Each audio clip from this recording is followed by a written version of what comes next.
So all that, and then of course excision of the peritoneum, the butterfly excision of the peritoneum. So that also is important. And in this particular case, you can see the ureter. The ureter is completely dissected on one side. Then we go ahead and see the extent of involvement. So wherever there is an involvement, that fibrous tissue has to be removed. Next one. See, this is DIE wherein we separated. Next one, next one. So this was a case of PID. See, there can be PID, there can be tuberculosis.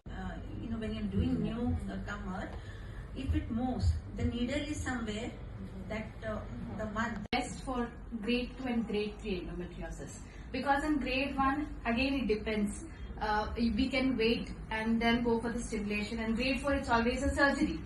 So what is guidelines are not proper for grade 2 and grade 3. Can you please share some light on it? Because I have seen I have many centers. In some centers the guides are too good.